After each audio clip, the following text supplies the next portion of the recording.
Good morning. Oh, good afternoon. Good afternoon. Okay, welcome to this webinar on creating a recruitment strategy to drive business growth. My name is Akon Feolua, and I work with the Business Outliers.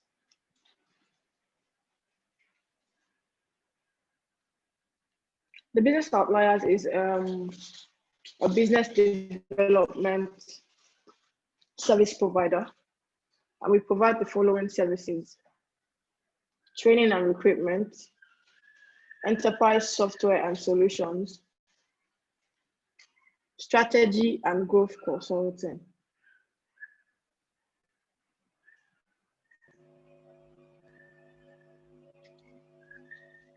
This is our program outline.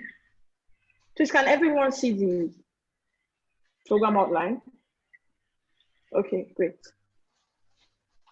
We'll start with the introduction. I'll be introducing our speakers. Then there's going to be a conversation. Then we'll also have a question and answer session, freebies, summary, and conclusion.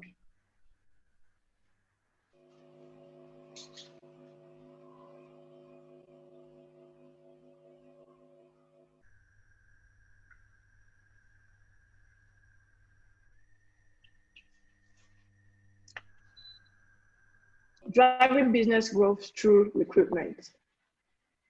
Recruitment can't be an afterthought. We all know that people are key to reach in any business goal. Yet, in many organizations, recruitment is reactive. Businesses only start seeking people once a glaring hole is in the company and becomes apparent, instead of preemptively seeking part of the business strategy. Whatever business objectives that you have set, the necessary ingredient to accomplish any of this is people. People with the right skills and at the right time. Your strategy could fall apart if you don't have the right team, which means recruitment can't be an afterthought. We understand that there may be challenges with finding and retaining the right staff for every business. Staffing issues such as cultural fit, hiring family members, finding qualified applicants, lack of training, etc. are prevalent. In this webinar, we would expose how your organization can overcome these challenges and discover how you can position your business strategy for growth. Okay, now I'll be introducing our speakers. The host, Olaomi Olatunji, is a business development specialist. Her previous experiences spanned over a decade in consulting, financial services, and upstream oil and gas sectors. She understands risk and enterprise development. This understanding developed into a passion for business growth. She has focused her expertise on business advisory to help a number of organizations optimize their growth and strategies.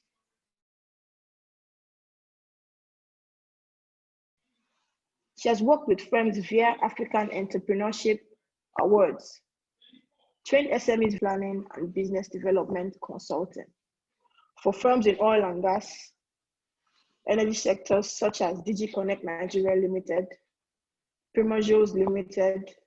She sits on the board of Solve Education Nigeria and Brookville Investments Limited. Olaomi Olatunji is the managing partner at the Business Outliers, a firm that is redefining business development through technology and strategic growth. Our guest, Emmanuel Otori, an SME consultant, corporate trainer, and business development specialist.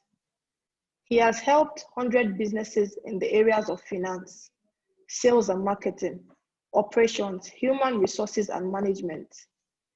He has trained the Nigerian Navy, Federal Capital Territory Authority, and on the GEM project of the World Bank. He has appeared on major media platforms such as the Nigerian Television, African Independent Television, and TVC. He has 2 books to his credit, which are What Every Entrepreneur Should Know and Achieving Peak Performance on Your Job. He sits on the consulting faculty of the Abuja Enterprise Agency, as well as on the board of Digital Enterprise Skills and Development. Emmanuel Otori is the managing partner at Market Advantage Consulting. Our third speaker, Lola Thompson Makinde, a human resources professional and leadership coach with over a decade of experience working with large multinationals, equipped with coordination and dissemination.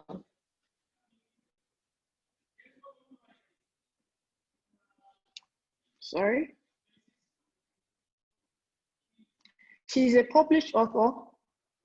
She has written books such as Birthdays That End in Zeros, a certified John Maxwell leadership coach, and Jay Shetty Genius team member. She has a PhD in entrepreneurship and innovation in VIEW. Okay. She's a member of the Chartered Institute of Personnel Management, Nigeria. Also a member of the Chartered Institute of Personnel Development. Wow. A certified coach, project management professional training. Wow, this is a lot. Now I'll hand over to our host, Ms. Olami Olatunji. Thank you.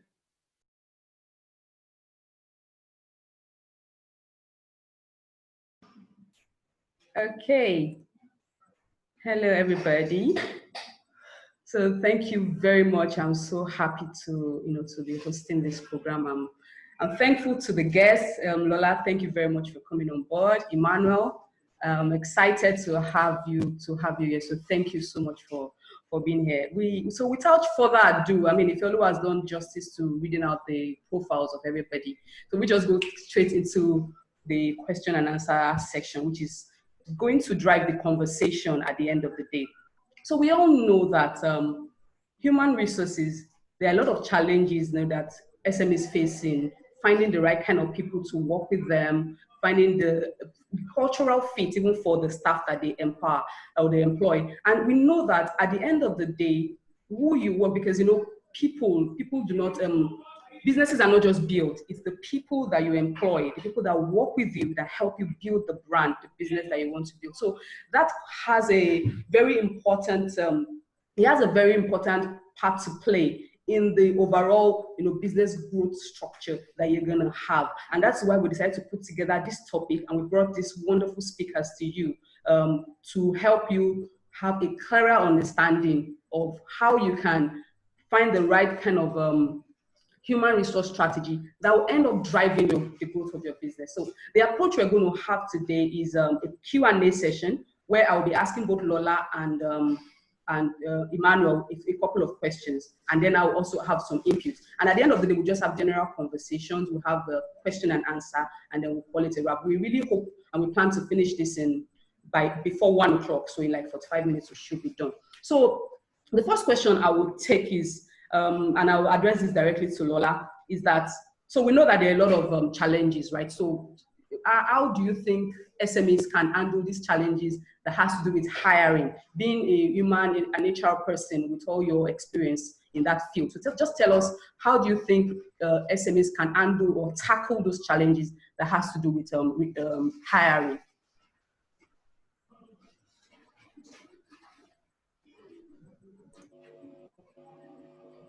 So you need to unmute yourself, Lola. We can't hear you. You need to unmute yourself. So sorry.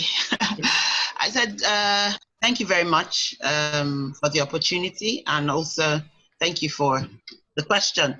The major hiring challenges I will categorize into 5 main things, and those are the hurdles of attraction, engagement, performance management, motivation, and retention of team members. Usually, if you ask employers the major challenges they have in Nigeria, in the UK, anywhere, it will be around these 5 core areas. Okay, so I'm going to give you just 3 major things that you can, so that we can go through all the questions. Okay. I would say don't rush. First of all, start with a talent persona in your recruitment strategy.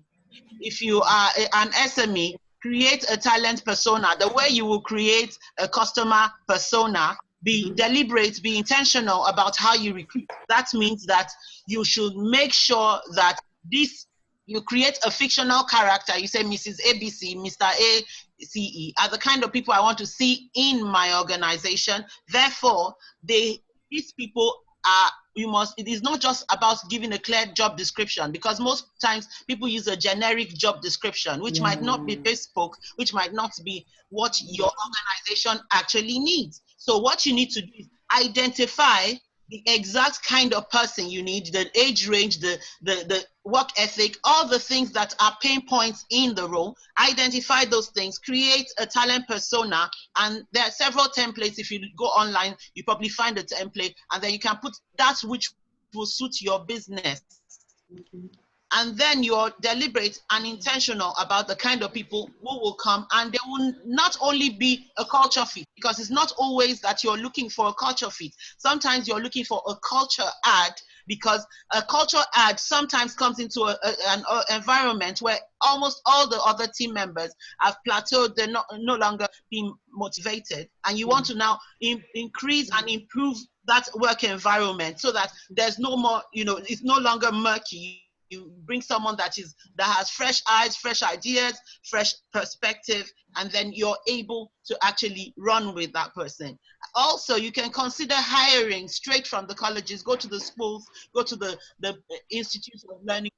Where do you think this person in your talent persona would have gotten their education? Go to that kind of place, and then you get someone, and you can tailor that person, so you can mold them to be able to work perfectly for you. And then you have to prioritize training them to be a perfect fit for you. Secondly, that 54.51% of workers globally, are you hearing me, or I'm just talking to myself? No, we can hear you. We can hear you. I believe everybody can hear you. Okay. 54% of workers and job seekers globally say that their preferred source of finding a relevant new job opportunity is an online platform. So most people, if you're not online and you're looking for if you're trying to hire and you're not online, you don't have an online job platform where you hire from, you have already shortchanged yourself. So you need to consider going online to search for the key talent that you need. And before you start to search for the key talent that you need, you must clearly position your brand online, in social media, in digitally, such that you are attractive to even that talent persona. Because team acquisition is a two-way street.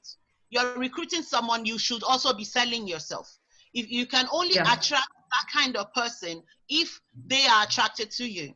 If your brand culture online is repulsive, if your brand culture online is offensive to that talent persona, you would never recruit that kind of person. So the likelihood of your strategy, your recruitment strategy, will be eaten for breakfast by your own culture, like Peter Drucker tells us about culture. Finally, I would say that you must be intentional about leaving a good taste in the mouth of everyone that comes in contact with the brand. That means every candidate That means everyone that applies into your organization, you must give feedback to shortlisted candidates, and you must provide a timeline to those that are not shortlisted. Meaning they have applied, you reply to them that you will hear from us within 2 weeks. If you don't hear from us, that means you are not shortlisted. And if you now shortlist them, then you must ensure that you treat them like you would your customer, because they will become your advocates. It's an opportunity to market your group. It is an opportunity to market your organization. For everyone that comes in contact with your brand, make sure you leave a good taste in their mouth. And that brand, that culture is also what you use in terms of engaging your team, in terms of performance management, in terms of motivation, and in terms of retention. Everyone wants to be identified with a very good brand.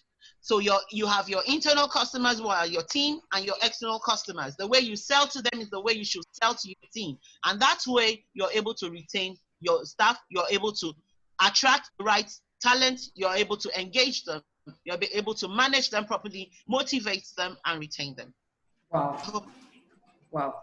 That's awesome. Thank you very much, Lola. So much insight, so much, what I pick most and I love most about, what you said so far is the first point, creating a staff persona. So you see a lot of us focus on customer persona. You describe the customer, Mrs. A can achieve this, can do this, the likes and dislikes, what are the challenges they face. But we never think of doing the same for the person that is coming into your organization to help you build your brand. So it's a very good thing to do, and I really like that. So thank you for that. So so the only addition, and basically not to take anything away from what you have said, I think in addition is just to make sure that when you choose when you want to decide on the staff you want to hire, I think that creating that culture that you already have, because if you don't have the right cultural fit already for your organization, it's very difficult for you to find people that want to even come in. So they come and they are not, in fact, at the end of the day, when they come, you find out that they can't even stay for long, because there's no way of doing things, there's no culture, no values in the organization. So that's one key thing that you must also have before you go ahead thinking that you want to employ people. So thank you again, Lola. That was very good. So the next question I'll be taking will be for Emmanuel, and it's more like a continuation of the direction that we're already going. So I would like to ask Emmanuel, how can employers make employees the advocates for their brands?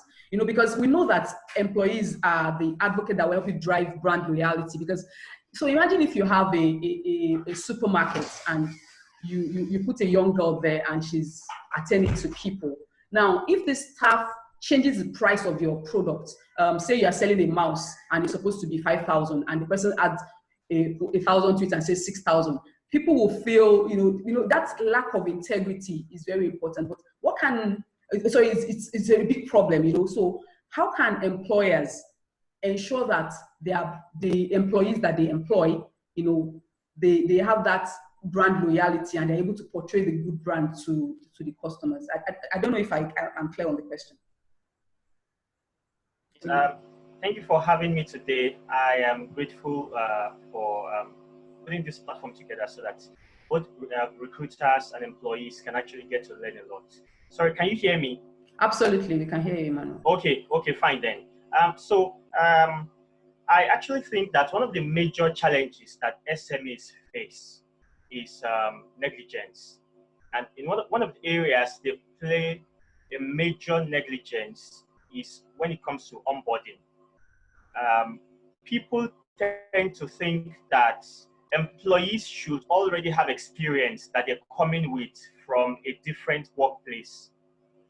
But they've forgotten that they're beginning to build culture in the very business that they're building. So you see job description that says you should come in with work experience of 5 years.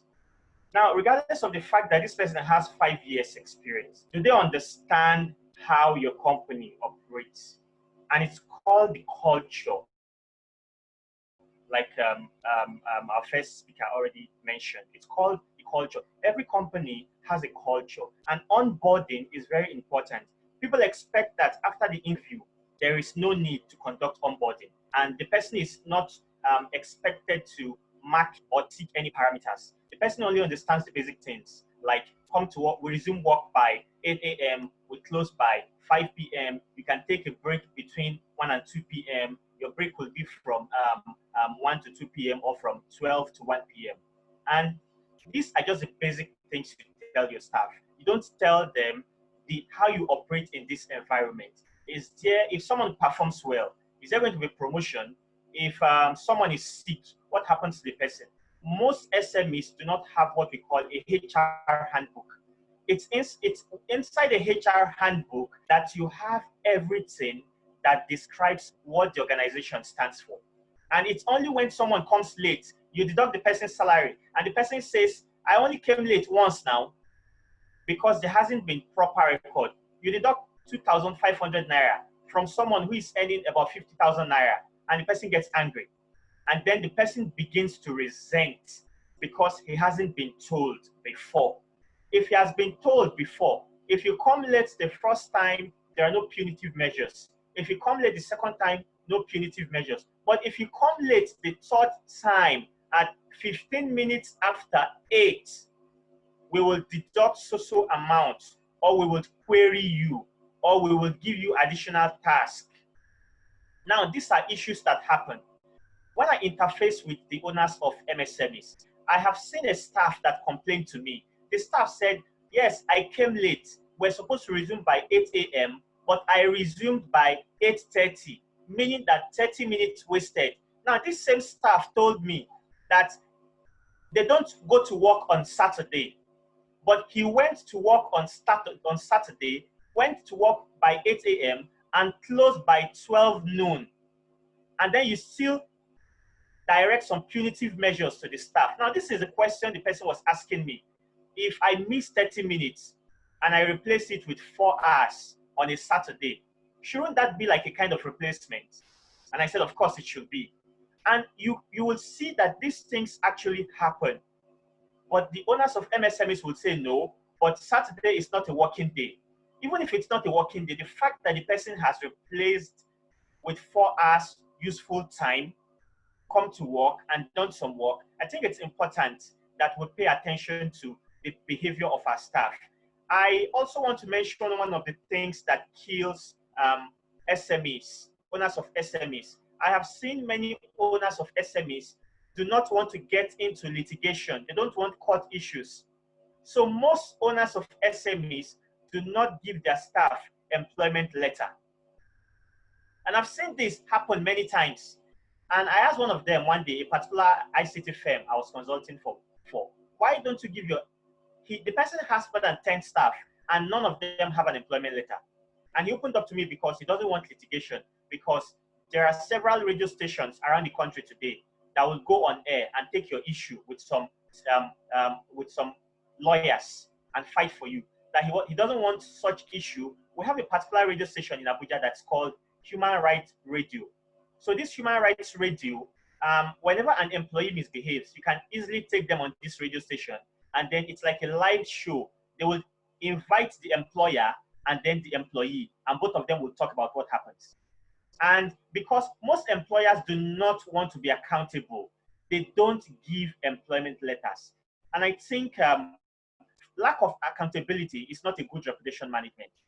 I know of how people go on Nairaland to talk about different companies and their behavior when it comes to hiring. I know a particular company who, if I mention the name of the person, you probably will know. And people went on Nairaland saying that whenever this person employs you, they don't make you stay for more than 3 months. And they let you go and hire other people and make them spend 3 months and send them packing and hire some other persons again and make them stay for 3 months and send them away. And the complaint they give to all these staff that are leaving is that business has been hard, they haven't been able to pay salaries, and so they practice the same thing. And I'm sorry to say that I have to mention this: the person owns pork money, Gloria say, and people mention her on Nairaland. I'm sorry. Sorry, Emmanuel, I don't want us to go to that direction. Let's just skip names. Yes, thank you very much. Because we're also recording, so we don't want such. So Thank sorry you. about that. But this is how far information can go. And it's not just me talking about it. It's the thousands of people that have talked about it on Naira Land. The same way I have seen it, majority of people have also seen it. So these are things that people don't understand. When it comes to reputation management, people are going online to drop comments, dangerous comments, damaging comments that could shut down a company.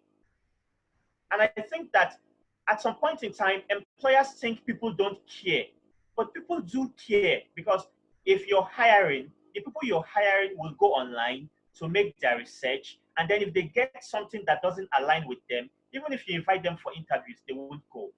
So coming back to put all of this together, that how do we make our staff our brand ambassador? So when they go out,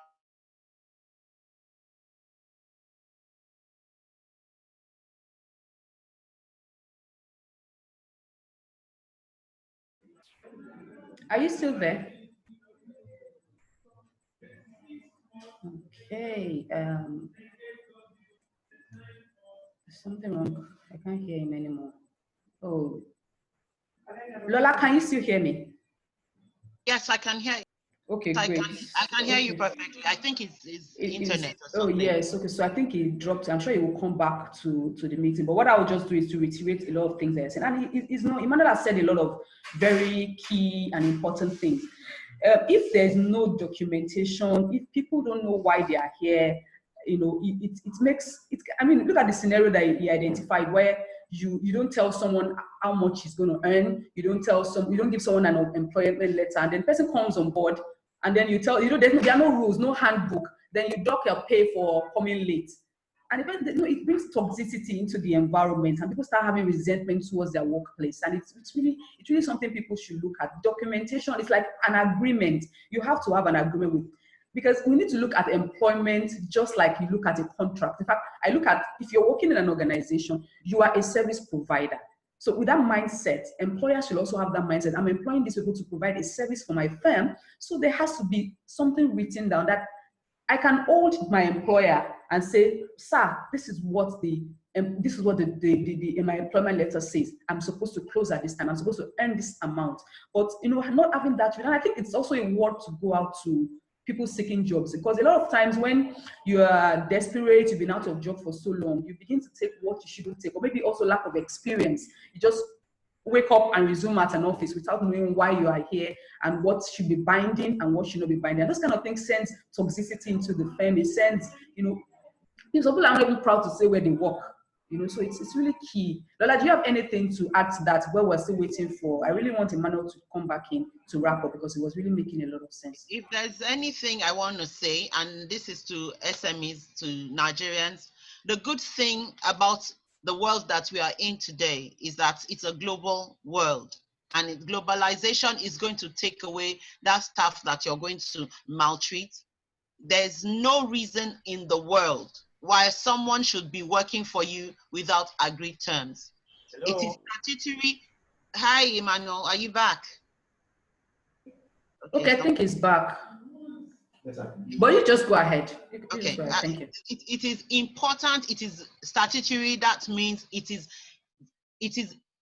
duty bound by law that if you employ someone, you provide at the very least an agreed terms of reference. An agreed terms of reference, if you cannot even give a proper offer letter, such that everybody is on the same page. It is tantamount to slavery if people are working for you and they don't know why they're working. They don't know what will be deducted or what will not be deducted. Exactly. And those kind of cultures are out of the door. They are going out of the door, because you can be in Nigeria and you will be employed by organizations all over the world if you have your skill. So you are no longer competing with the Akara woman down the street. You are competing with the world. If you cannot continue to be mediocre. You cannot continue to do job. It's not business as usual. It is no longer business as usual for SMEs. If you want to compete, you have to also take your customers seriously, just like you take your team members seriously. Mr. Emmanuel, you have the floor.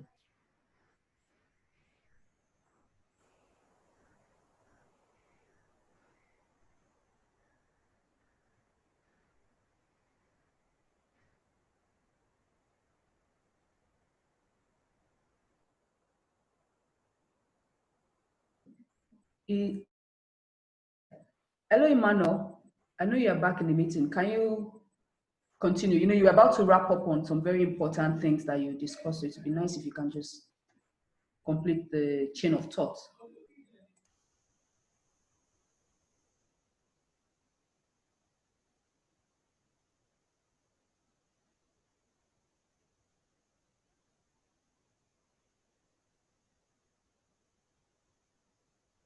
All right, so because we are also trying to be quick about this, I would have to continue, but once we get stable signal from him, we'll just go back to that point and we'll wrap up so that we can continue.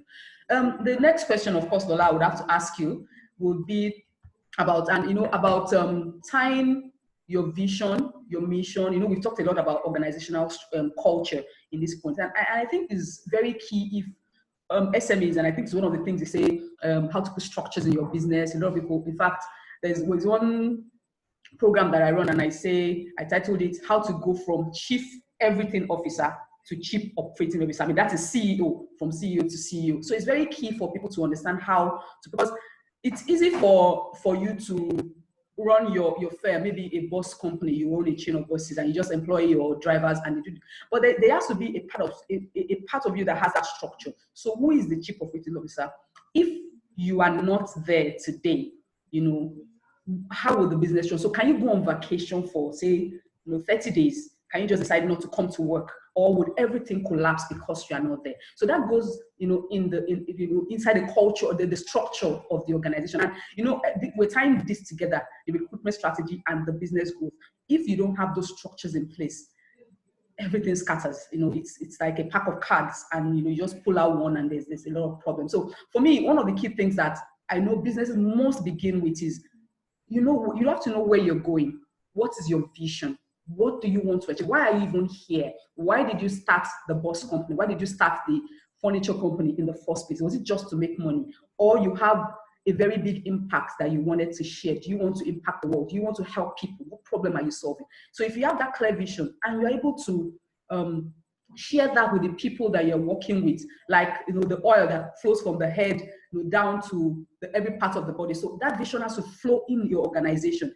At the end of the day, when you have that vision clearly, then the mission, the purpose of the organization, everybody must know it. They must know the value. What can we do as an organization? What can we not do? So there are some organizations, if you hear a particular brand name, say maybe one of the banks, you know clearly that, okay, this bank stands for this, even as an outsider. So it shows even to the outside. But a lot of people, we just start the business and we keep going like that. But it gets to a point where you cannot keep going like that. You need to start putting those structures in place. So this is what I want you to shed more light on. If we're lucky and Emmanuel is able to come back on board, I will really be happy if he brings all of his experiences. So this is what we're trying to do here, is to tie organizational structure to the people that you work with. So please, Lola, thank you very much.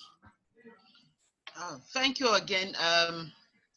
Allow me. First of all, being a business strategy consultant, I find that this is very common with Nigerian or African businesses. And in the West, we find businesses spanning hundreds of years, spanning generations and generations, because of this key factor. And regardless of how much of the turnover, it will be a mom and pop shop, meaning it's the family members that they're recruiting. It is the one CEO that is doing everything, signing all the checks, doing everything. Once the CEO dies, the business dies. We don't do any form of strategic planning, even for succession. So where do you start from? How do you start a business that is built to last?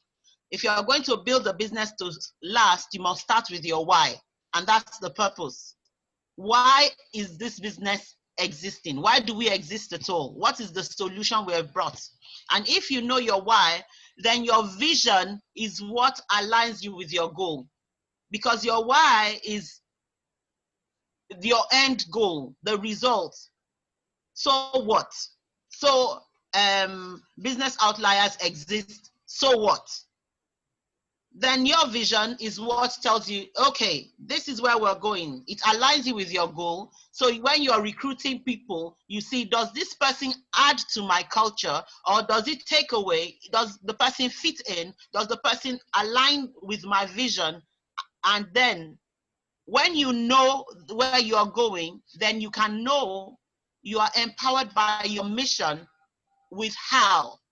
That is your strategy to accomplish it. Your mission is how you attain that goal. Your vision is what aligns you to the goal. And your purpose is focused on your why. Your raison d'etre, that is the reason to be, which is from French. Your raison d'etre is a baseline for every single action that you do. Your recruitment, your products, the standards of your product, the way you market, your digital presence, the way your brand is positioned, every part of it is imprinted by your why. But when we don't even know where we're going, even if your average team member during onboarding does not even get the why, if you have not yet onboarded the person enough for the person to get the why, it's difficult for that person to align with your vision. And so if the person is a tool in the mission, how do you accomplish anything? So except you now begin to put the round holes in the round pegs, then it's easier to motivate those people because they are already on the way to that vision. The mission becomes easier because you're in sync. People are in control of their work. They know what is expected of them. They know it's not just a job that ticks the boxes. And I will still say that the reason why most SMEs don't go beyond the CEO is because there are no goals. They have no vision. They have no mission. And it's not just putting a plaque on the wall. There are many places where you go and you don't see anything on the wall, but you know already once you get there, this is the brand. This is what the brand is positioned. This is the vision of these people, and this is how they will accomplish it. So when you want to think about purpose, if you want to know how to attract the talent and boost productivity that will align your vision, your mission, you must think goals. You must think methods to achieve these goals. And you must think impact. Thank you. Thank you so much, Lola. Unfortunately, okay, Emmanuel is here. Hello, can you hear us, Emmanuel? Yes, I can hear you. Oh, super. Yes, we can. I'm very happy you were able to join back. So thank you for coming back. We've moved a bit away from where you were, but I would like you to wrap up that chain of thought, then tie it into having organizational structures, because that was the next question I asked Lola, how all this, affects or impacts the growth of the business. Because at the end of the day, the people and the business there has to be some kind of sync, and people need to know where they're going, why they are here, and how to get there, the journey. So if you can just wrap up on the first chain of thought and just tie it into the next chain of thought, that would really be very good. Thank you very much. Okay, I was talking about onboarding and the need for employment letter and engagement letter, and most importantly, the need for a HR handbook for every SME. Most SMEs think they're not yet big enough to have a human resources handbook that will guide how their team operates in their environment. But I think the moment you start a business, all these things need to be in place, because every business expects to grow. And if you expect to grow, these are the things that will help the company to grow. Some of the structures that I think every SME should put in place, one of those structures is a reward system. Most organizations have punitive measures, but they don't have reward system. Organizations can easily say that if you don't come to work in a day or two, we would penalize you by this happening. But if someone works extra time, what happens to the person? I don't think that's a way to help the morale of a staff. If a staff is productive, I think you should set a structure that helps to reward productivity. If you're not rewarding productivity, you're definitely saying yes to mediocrity. And I have seen offices where people are not told that mediocrity exists in that company. But the moment a boss or a CEO is not rewarding the person who outperforms other people, the person is definitely saying that what they welcome there is eye service. So you see a place where there is no performance, the only thing is eye service. The president, the CEO, the owner of the business rewards eye service. And you would only find out that in such environment, the productive people will stop talking. And the moment your key staff stops talking, there is a big issue in that environment. They will begin to resent you. Morale will drop. The way they did things before would reduce, and then you would find out that productivity would also drop. And the moment morale drops and productivity drops, it would affect the self-esteem of the other people. And whether you like it or not, people will start using the resources of the company to look for opportunities in other environments. I have seen jobs where staff would use the internet of the company to get a job in another environment. I've seen environments where people will use the car of a company to claim they want to go for a particular meeting, and they use it to attend interviews. Now, that's what's going to happen to a company that doesn't take proper care of its staff. If we want our staff to perform well, we need to treat them properly. The way we treat them is the way they will treat every customer in the customer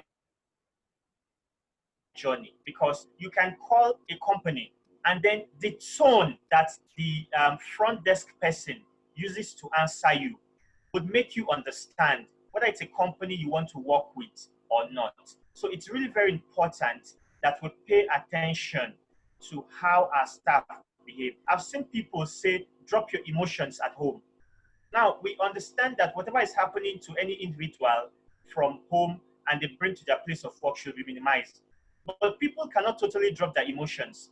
If a man is having issues with his spouse at work, at home, there is no way he won't bring those issues to work. Now, if you're a boss with a level of emotional intelligence, you can call this person and have a one-on-one with him and tell him about his change in attitude and performance and ask him how you can be of help. The moment we become involved in the personal lives of our staff, they will become very interested in the growth of our business. So I've seen people say, take your personal life out of business. It's not possible. Their personal life is their life. Their personal life is what they bring into the business. Now, I advise most SMEs and CEOs to do one thing that has worked. It's something I started to introduce to some of the businesses that I consult for. On a Monday morning, the first thing you need to do is to take charge of the mindset of your staff. Don't let them enter into your workplace with what happened in the weekend. Because most people, those 2 days that they spend with their friends, with their family, they come with different thoughts. When their wife is telling them, you see that job you're having, that's not a job because what you have is not a take home. It can't help us and all that. So people get to hear many things during the weekends and they bring those attitudes into the workplace. Now, the way to stop that is to take charge of the first 30 minutes. Now, I'm not talking about staff meeting. You need to take charge of that 30 minutes and get into their minds and reroute whatever has been deposited into their heads to change because you want maximum performance. It's only when that happens that you will be able to take advantage of their energies so they can give you positive energy at work. When someone has a quarrel or an issue with their spouse or their friend or their family and they bring it to work and someone is always showing attitude, it will impact their jobs and it will affect their colleagues and also impact productivity. So I think this is one way we can take advantage of our staff and how they apply themselves to the work they do. Let me also add something which I think is quite important. I've already talked about reward system. We need to have a robust reward system. I've seen a staff working in a place, and beyond the reward system, the person was also telling me about, Emmanuel, do you know I've been working in this place for the past 2 years, and there is nothing like promotion. Now you can promote your staff without having financial incentives, but people want to have something that shows that they're moving gradually up the ladder. If someone was a front desk person and they have spent 2 years being a front desk person, I think you should move them from a client service executive to what you might want to call a client service manager. That way, they have a sense that they are growing. People want to be able to move from a point A to a point B. At some point in time, whenever people are observing the customer service week, send your staff on a paid training. Let them have stakeholdership in your company. Let them feel that the company belongs to them. In fact, at some point in time, if it's a thriving business, you can offer them 1% stake in the business for a staff that's performing well. It's called equity. Offer your staff equity. Let them understand that they also have a stake in the business, and aside their salary, they're getting equity. When you give them equity and they offer you labor in return, you will see that the company will grow. There is a company in the financial system in Nigeria that the founder does not even have up to 20% stake. The remaining 80% stake is given to the staff as equity. And performance of this company is second in the fintech industry in Nigeria. Industry that we see as staff as number one, the major stakeholder. We can have the customer and the people on the board of directors secondary, because if we don't treat our staff properly, they won't treat our customers well, and then we won't be able to make sales. Wow, that was excellent. Thank you very much, Emmanuel. I really liked a lot of things you touched, but one thing I'll hold on to is the reward system. So is it for you to punish a child? Why did you do that? You smack the child, or you say, I will not give you your sweet, I'll do this. But people forget about rewarding. Do you know that just ordinary doing staff of the month and posting your staff, the person that did excellently well on your social media platform and saying this is the person that has, to that person, it feels very important, right? Exactly. So even buying a book and saying, okay, because you are the best this month, I'm offering you a book. It doesn't cost you so much money, but it's the effort and the thought behind it that is really powerful. And it makes people have that sense of ownership, because that is, I think it's the most important. There are two things that I look out for when I'm hiring, apart from, of course, the skills and everything. The can-do attitude, meaning that they believe they can, and then that sense of ownership, not just, I'm just doing this because I need a job, I need the money, but why? That why, that purpose behind them is very key. So thank you for your key points. Now, I'm taking this and we're about to wrap up. So now, I would like to say, if you have questions, please drop in the chat box so that we can just take a couple of questions before we wrap up. Now, earlier on, I mentioned there's one concept I like to say, taking your business from this chief everything officer, that's the CEO, to chief executive officer. So from CEO to CEO. And I say that because a lot of people, a lot of small business, when they start, you just feel you are the one doing everything. You are the driver, the caterer, you are the shop attendant, you are this, you are that. But how do you go from that point to the other point? And what you need to do is, you said something about promoting people from customer service to customer executive. But if there's no structure, if there's no organogram, if there's no growth path in the system, you can't even promote the person. You just say, okay, I'll change your badge. You start wearing another badge. The staff doesn't see where it wants to be in the future. And it all ties back to what Lola had said earlier on about having a vision where you're going. So even if you are starting as chief everything officer today, meaning that you are the one that does everything, but where do you want to be? That big picture. So you should start with an organogram. In fact, I would say on your laptop, have a file, call it HR. You are the HR, but call that file HR. Everything that has to do with you, that has to do with HR matters, put in the file. Have another file called finance. If it's a paper file, fine. On your laptop, have a file called marketing. So you're already putting those departments in the structure, despite the fact that you are the only one doing it. if you have all those departments, then when you make enough money and you're able to grow to the next level, you will know exactly who you need to hire next. Then you put that person, okay, I need a business development officer. Okay, that person must be in marketing department. You slot it in. Okay, now I can hire an accountant. You slot it in. So you begin to build that structure. That's like basic, and for those that already have 10, 5, or so staff, or even 3, you need to have that clear structure, the organogram that shows who is this person, who is he reporting to, because you don't want everybody to report to you as a CEO. I think that's like, so that means that if you're not there, your business cannot continue. You cannot go on vacation. You have to still be calling them, having Zoom meetings with them, even when you're in the US for vacation. And you don't want that. You want a business where you go to the point that you'll be able to relax. A business you can hand over to your children. That's what Ola said earlier on about generational businesses. You look at Japanese businesses, they will say this business has been existing for 100 years. You see that in Asian, along the Asian continent, even in other continents over there. But a lot of us here, once the founder, the CEO, the person that started the business is no longer available, it just the business doesn't. So that's one of the key things that I want to, I really wanted to touch on that. So thank you guys. If you have any points to say on those key points, I'll be very happy. But then we will now start going to questions from here on. So basically, what general tips do you have on hiring, on business growth? Then we'll start taking questions. I'll go with Lola first, please. Thank you.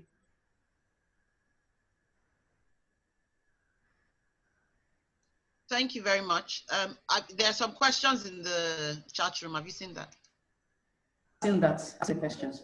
So should we just go straight to the questions, or I saw that would have a final word about the final word. Okay, I think I like your perspective. That's very good. Okay, so now we have Kola Wale Lunge saying, "Good afternoon, witness. I celebrate you. I'm glad to be here." Okay, it's just a comment. Then there's Odo Okenyedo. During onboarding, how much should one be involved in trying to build skills? Lola, do you want to take that? I don't know if onboarding is the place to build skills. I think if you have recruited right, which is what we said about hiring, first of all, if you want to hire right, you start from within. What you have, if you think you have done the right thing, if your number 1 staff, let's even say you have just 1 staff, you start with that's your team and incentivize them to refer people like themselves. So that reduces the stress for you, first of all. And so if you have recruited the right skill, onboarding is not a time to build skills, but if you want to build culture fit, values is what you are more likely to build during onboarding. Because yes, the skill you have recruited for, then you now build in the value of the organization. But if peradventure, maybe a cousin was put on you and they said, okay, recruit this person. At onboarding, you need to sell your culture. You need to sell your brand. Here, this is how we do. These are our values. We are punctual. We are this, we are that, we are that. And everyone that works here, this is how we are. You are now going to be part of us. Then you start a proper structure of mentoring and coaching for this person.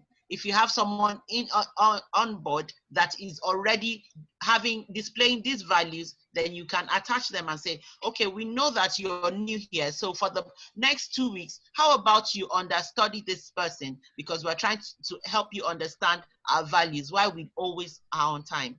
We want you to understand why we are into the details, why we are disruptors, and we don't just accept everything. We question, we tweak them around and try to innovate in everything we do. So I don't know if that answered your question, Odo. Okay, yeah, no problem. So I think she can also comment, or Eve. Yes, it does. It does. Oh, great. I'm happy you both talk. So Emmanuel, do you have anything to add to that?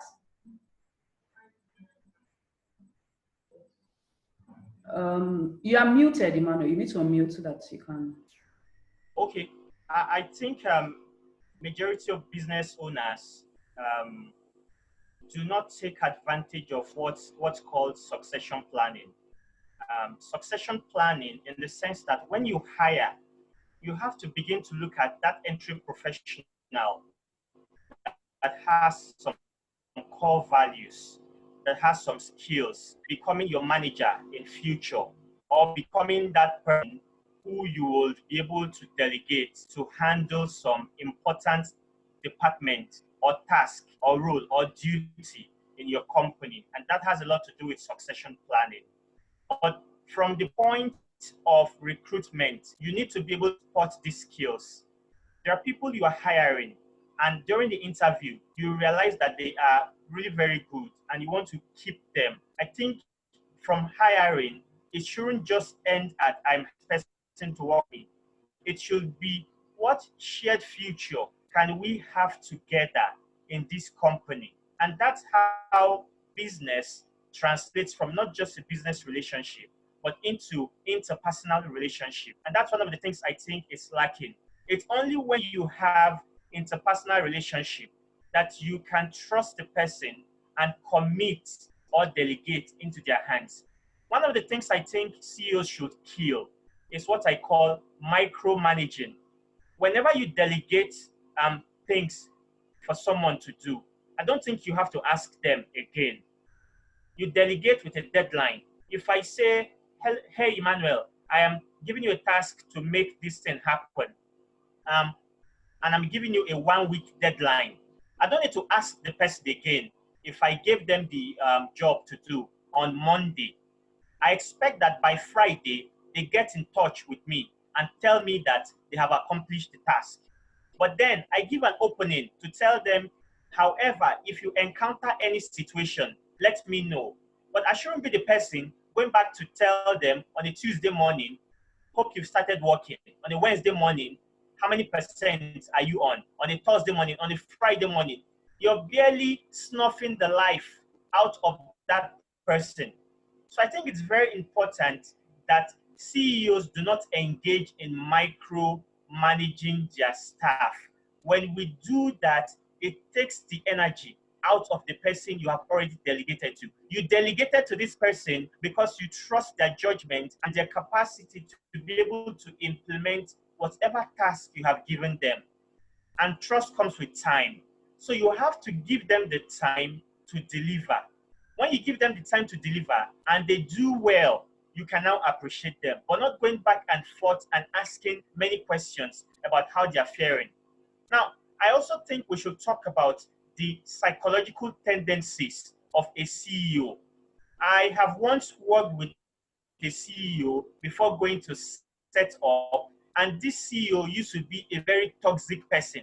And I'm sorry to say, there are real life situations that we have to mention if human resources procedures are going to do well today. This CEO is a very toxic person, and I honestly do not know what made this CEO to become very toxic. Maybe this CEO has come across people who haven't dealt with them properly as they grew up in life. And so when they started having staff, they tend to take all their attitudes and all their negative concerns and put it on their staff. At some point in time while I was working somewhere, you really never know whether you're a staff or you're a house boy, because someone can insult you and nothing's going to happen. I've worked in an environment where some CEOs are physically confrontational and they can slap their staff and they think nobody is going to hold them accountable. And at the end of the day, they can tell you it's their business and nothing will happen. I have seen CEOs delay the salary of their staff for no reason. At the end of the month, you don't get your salary and you cannot ask. And these are real life situations that are happening that we have to address. I think that when it comes to corporate world experience, whatever personal deficiency a CEO has, I think they have to put it aside. Salaries are being paid at worst at the end of the month. Pay your staff their salary. Don't think you're doing them a favor because they're working for you. If you cannot pay them, tell them you cannot pay them and they should be patient with you. The fact that it's a one-man business does not mean that we should blow all the procedures. You're probably going to be running a jungle. That's not going to be called a workplace. I've seen a workplace where the boss is coming in and everybody maintains. Nobody can play. Everybody maintains. The boss is coming in and everybody forms seriousness. While your staff should respect you, I think your staff should not be afraid of you as a boss. Your staff should be able to deal with you one-on-one. These things happen in our everyday lives, and I think we need to start paying attention to them. When we start paying attention to them and we have this kind of conversation that Outlier Hub is putting together, that's when we're beginning to want real change. But most important thing is a change in attitude. Now, I am not putting all of this on the CEO. The employees also have their role to play. That's why I always do not advocate when hiring that you should use a generalized system for a job description. If you use a generalized system of a job description, your employee can walk up to you and tell you, I have fulfilled everything that you have on this job description. So what else do you want from me?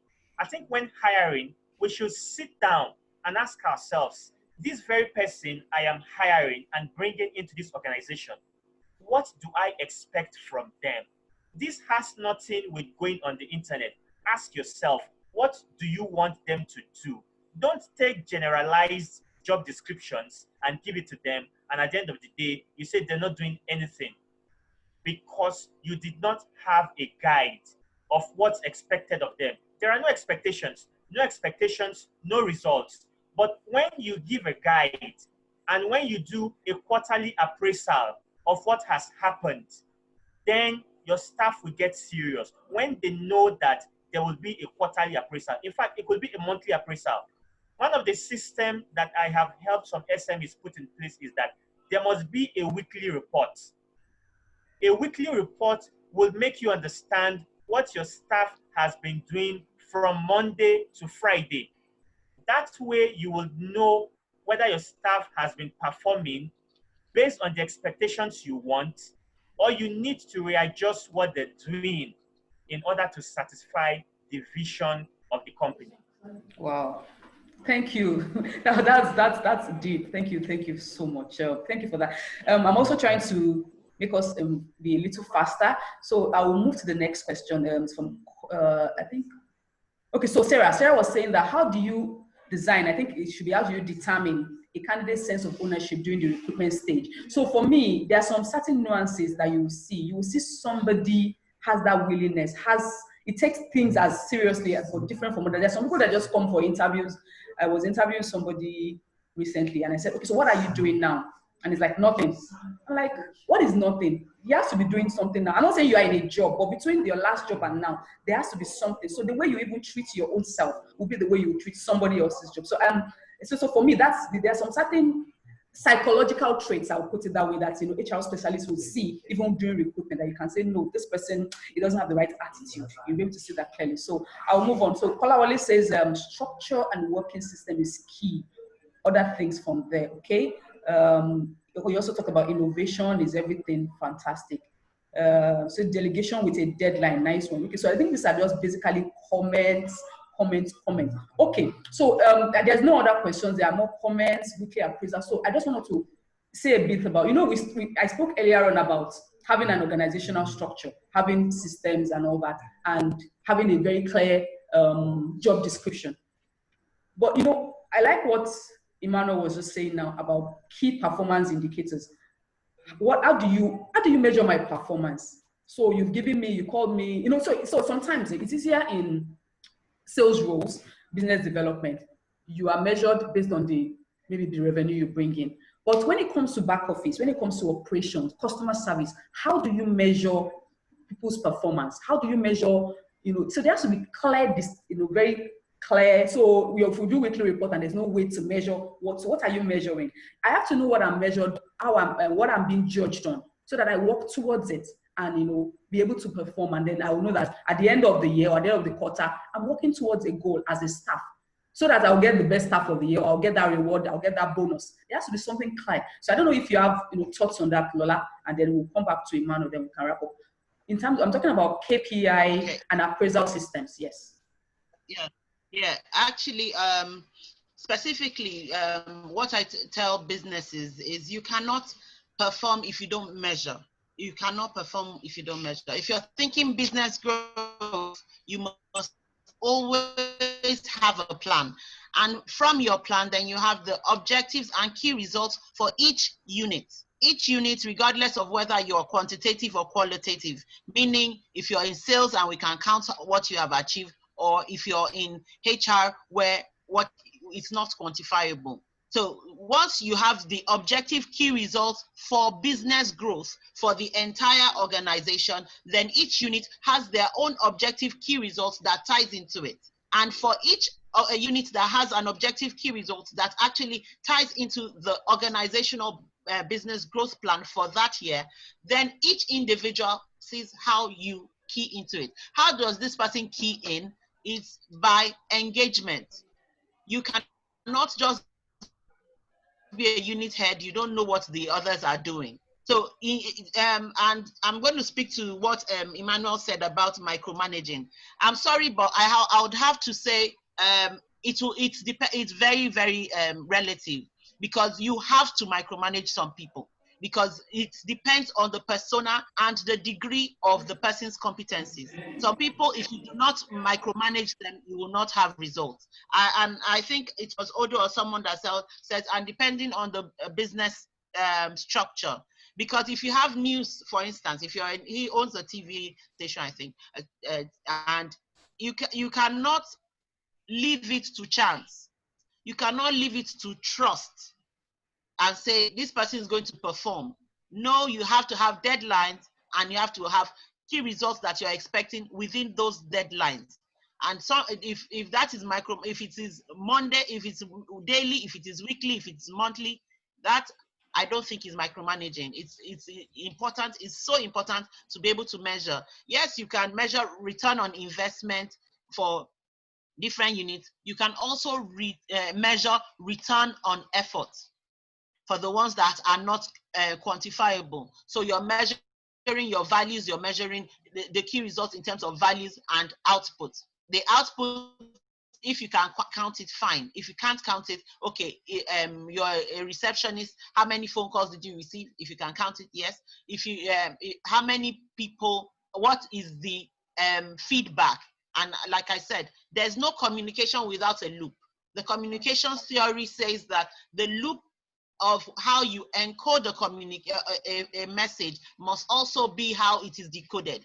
Whatever is wrong within that loop, that causes a problem. So if you are communicating, you are saying, okay, but I am a receptionist, I picked up all the calls. What is the feedback we're getting from customers? What is the feedback we're getting in-house? And that's why I'm always big on 360 degrees performance management, where you are able to explain that, okay, this is Lola, she worked with Laomi and Emmanuel.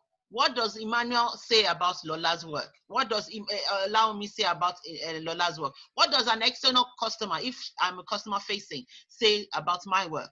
That way, I know that my key results is also being evaluated internally, externally, and based time-bound, and that way it is strategic. It's not just a blanket, okay, we want the business to grow. How and what is the whole return on investment? If I'm also an investment, my salary is an investment. What's the return on effort in terms of value? How am I translating the values of the company, my delivery, in my service delivery, in my product delivery? Thank you. Awesome, awesome, awesome. I like a lot of things you said. Now, what gets measured gets done. That's Peter Drucker. If there's no measurement in place, people will not do. So, in as much as I understand the micromanaging thing, some people can be checking on you every 5 minutes, not even giving enough space, breathing space to do the work. Yes, I mean, that is not what we were talking about here. But people needs to be measured. Work needs to be measured. So, coincidentally, this morning, I was on LinkedIn and I saw Mrs. Tony Sonny. She puts a word for the day every day, and the word she put today was supervise. And she says delegation is not abdication, meaning that the fact that you have told Laomi to do something, that doesn't mean you now come in December and say that's how we're always giving her work and she doesn't do it. You need to have a reporting system. Every week, what have I achieved? How am I doing it? What can I even do better? What challenges do I have? So I don't have to be someone that is judged quantitatively for us to be able to see results in the person. So, I mean, that's fabulous. So I really like what you said, Lola. Thank you very much. Emmanuel, do you have anything to add to this so that we can wrap up? I don't think there are any new questions. We can just wrap up. And I think we're also in good time.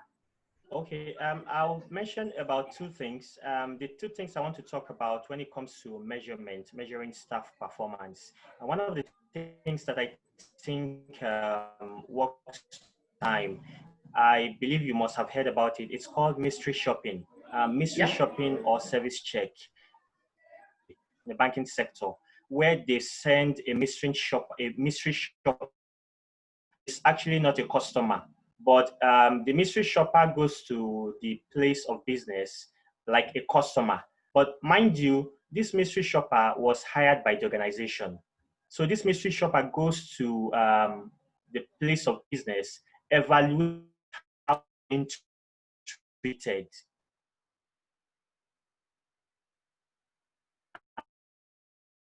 And of course, this person is where how many minutes did it take me before I got served my food?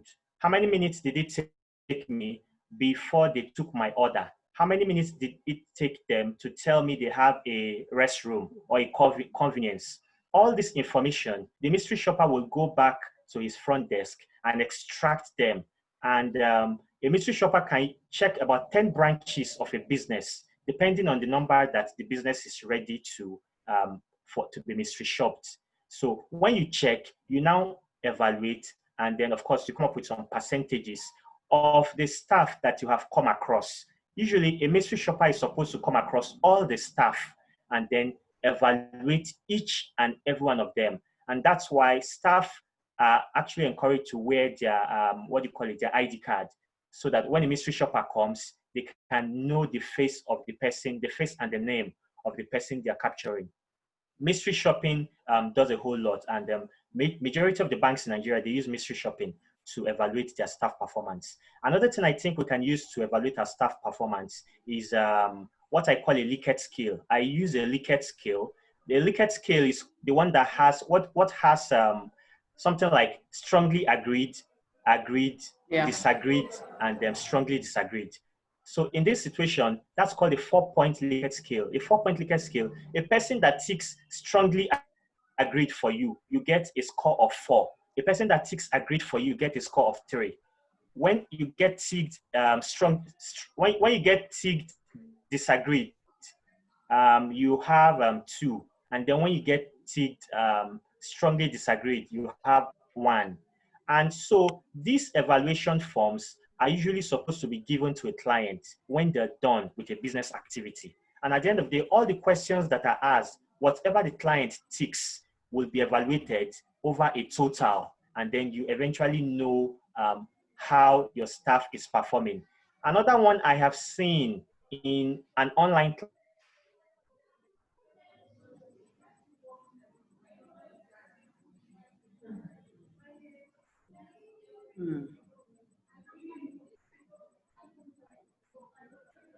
Helen? Okay. I think we lost him again. Yes. Well, hopefully we'll be coming before we wrap up. So we're about wrapping up. I'm sorry. Okay, I'm here. Good. Okay, so this is my last word. This is the last thing I'm going to say, which I think works.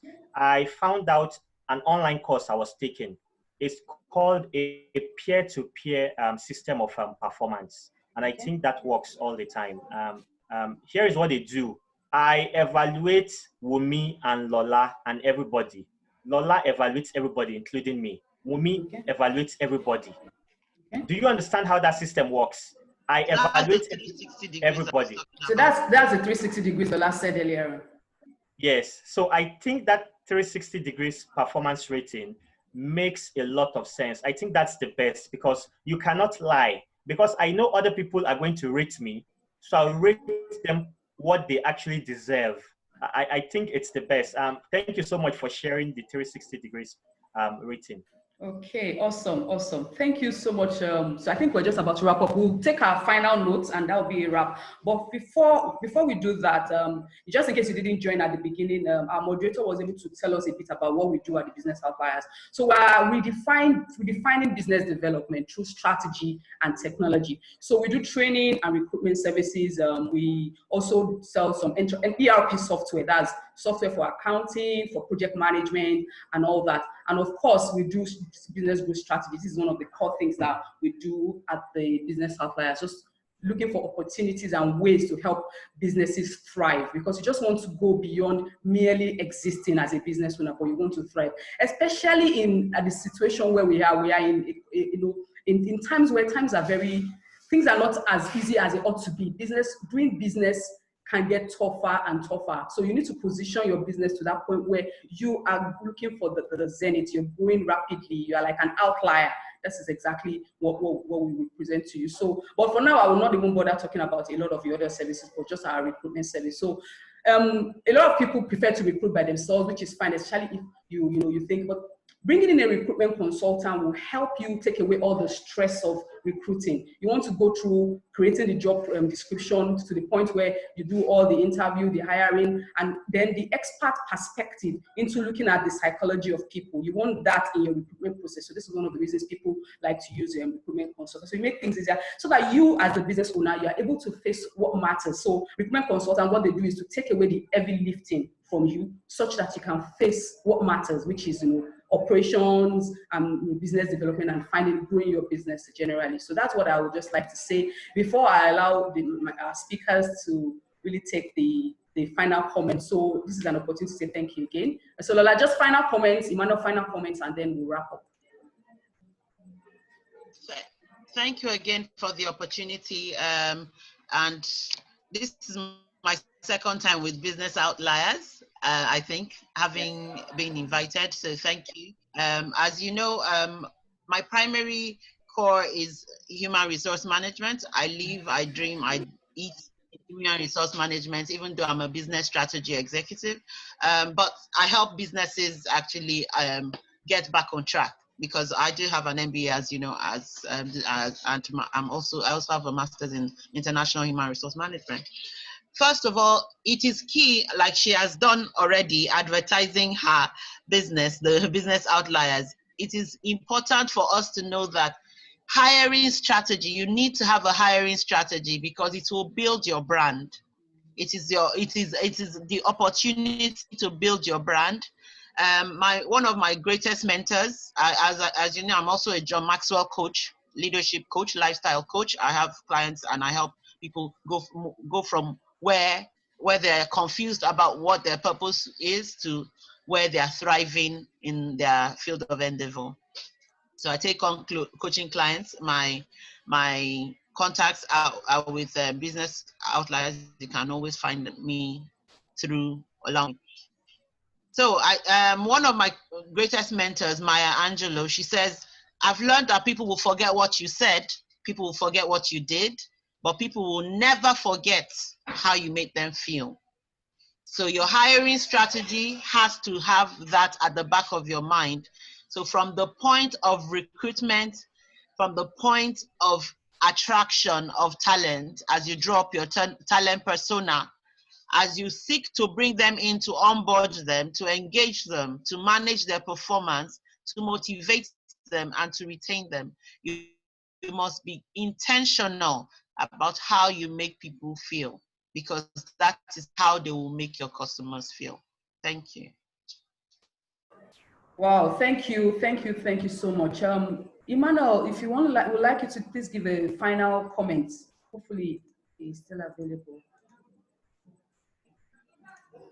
Okay, I think he dropped out. I would really have liked a final comment from him. Okay, so I think I would have to be the one to take that final last comment. So I want to say thank you. Thank you for every single one of you that registered, that came on board to listen to this course. It's been a very good time for learning, for sharing ideas. So thank you. I really like that. Thank you for coming. Thank you for your comments, for your questions. We appreciate it, and I think it's this kind of feedback that will help us continue, feedback that what we're doing, that the content that we're giving is useful, that will help us, to continue doing what we're doing, and also even improving on it. So we thank you. We are happy to take up further questions. So if you have more questions for us, we would be sending you an email afterwards, so that, if you have questions, if you want to communicate with us, since you've registered, you will get access to, communicating with us. For instance, if you want to meet Lola, or you want to meet Emmanuel, or you want to speak with us at the Business Outliers, we will send you an email. Then you can get our contact details.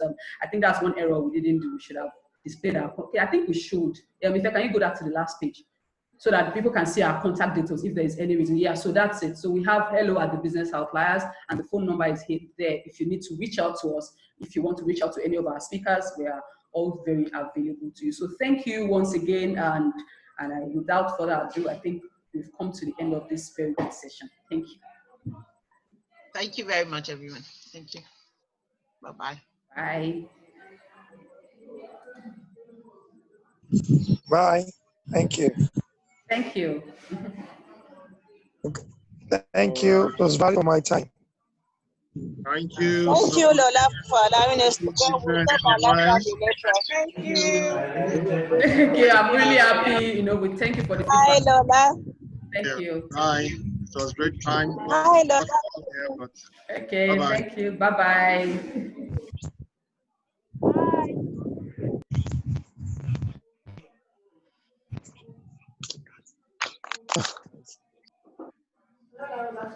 Bye.